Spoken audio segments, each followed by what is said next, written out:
안녕하세요. 법무법인 성지 파트너스입니다. 배우자의 외도가 의심이 되지만 증거가 없어서 답답한 분들께 불륜증거 수집은 이혼 전문 변호사도 가볍게 조언하기가 쉽지 않습니다. 증거를 수집하다가 법에 걸릴 수도 있기 때문입니다. 배우자의 물건을 동의 없이 영득할 시 절도죄에 휘말릴 수 있고, 동의 없이 녹취하였다가는 통신비밀보호법 위반으로 형사처벌 위기에 놓입니다. 다만 법무법인 성지 파트너스는 형사, 이혼 전문 변호사가 사건을 맡고 있어 빠른 대응이 가능합니다. 그러나 이혼 소송을 앞두고 있는 상황에서는 최대한 형사사건에 연루되지 않는 것이 유리합니다.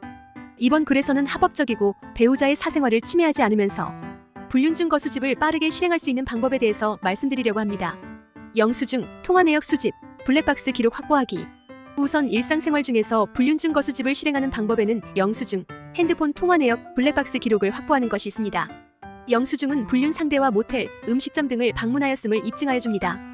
핸드폰 통화 내역의 경우 사적으로 통화할 사정이 없음에도 불구하고 은밀하게 연락을 주고받았다는 점을 입증합니다. 블랙박스 기록은 배우자가 어디서 상간자를 만났는지, 그 장소에서 어떤 행동을 하였는지를 추정할 수 있습니다. 다만 블랙박스 기록이나 핸드폰 통화 내역을 확보하기 위해서 불법적인 일을 하지 않도록 주의하여야 합니다. 실제로 블랙박스 기록을 가져가기 위하여 배우자의 차량을 파손한 원고는 배우자로부터 특수절도죄로 고소를 당한 바 있습니다. 따라서 증거 수집 실행 전에 형사 고소가 진행되지 않는 선에서 해당되는 불륜 증거 수집을 하기 위해서는 사전에 담당 대리인으로부터 검토를 받는 것이 좋겠습니다. CCTV 증거 보전 신청하기. 다음으로 CCTV 영상을 불륜 증거 수집 자료에 포함하기 위해서는 빠르게 대리인을 선임하여 법원에 증거 보전 명령을 신청하는 것이 좋은데요. 모텔, 호텔에서는 개인정보를 보호할 책임이 있기 때문에 요청만으로는 CCTV 영상을 제공하지 않을 것입니다. 이에 해당 영상이 삭제되기 이전에 변호사를 통하여 법원에 증거 보전 신청을 하시기 바랍니다.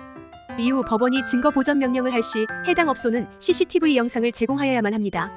상간자와 함께 숙박업소에 방문한 CCTV 영상은 불륜을 숨길 수 없는 증거에 해당하므로 빠르게 수집하는 것이 좋습니다.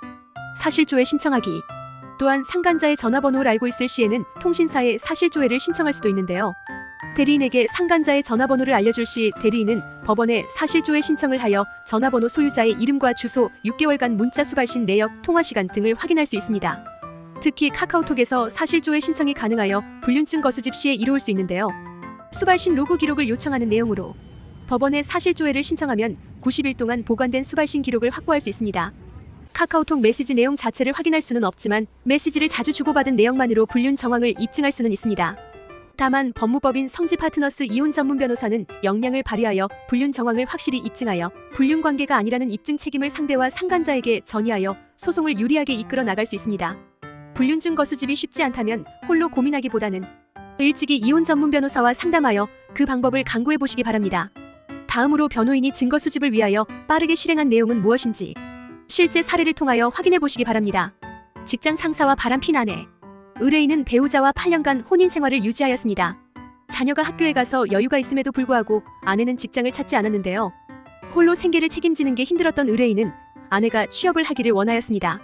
아내는 이내 직장에 다니기 시작하였는데요. 점점 평소보다 늦게 들어오고 주말에도 출근을 하는 일이 많아졌습니다. 의뢰인이 일을 다니라고 강요한 부분이 있었기 때문에 뭐라 하지 못하고 있던 찰나에 한 남성이 아내를 집 앞까지 바래다주는 장면을 목격하였습니다. 의뢰인이 누구냐고 묻자 아내는 직장 상사라고 둘러댔습니다. 이후에도 의뢰인은 남성이 신경 쓰였는데요. 아내가 화장실에서 몰래 남성과 통화하는 것을 엿들은 후 불륜을 확신하게 되어 법무법인 성지 파트너스를 방문하였습니다. 하지만 정황만 있고 구체적인 증거가 없어 이혼 소송이나 상간자 소송을 제기하기에는 어려운 상황이었습니다.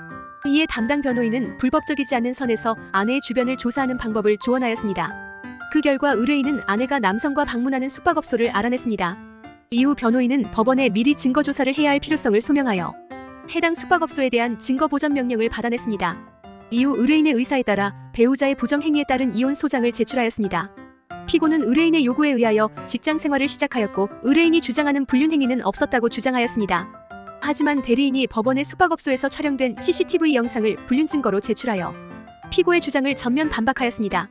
그 결과 법원은 이혼을 성립하며 피고는 원고에게 위자료 2,500만 원을 지급하라는 판결을 내렸습니다. 의뢰인은 변호사와 첫 면담 시 불륜 증거 수집이 하나도 이루어지지 않았으나 조력을 받은 후에는 확실한 증거를 확보하는 데 성공하였습니다. 이처럼 이혼 전문 변호사의 조력을 받으면 상황을 충분히 유리하게 만들 수 있습니다. 홀로 고민하지 마시고 도움을 구하여 보시기 바랍니다. 이상 법무법인 성지 파트너스였습니다. 감사합니다.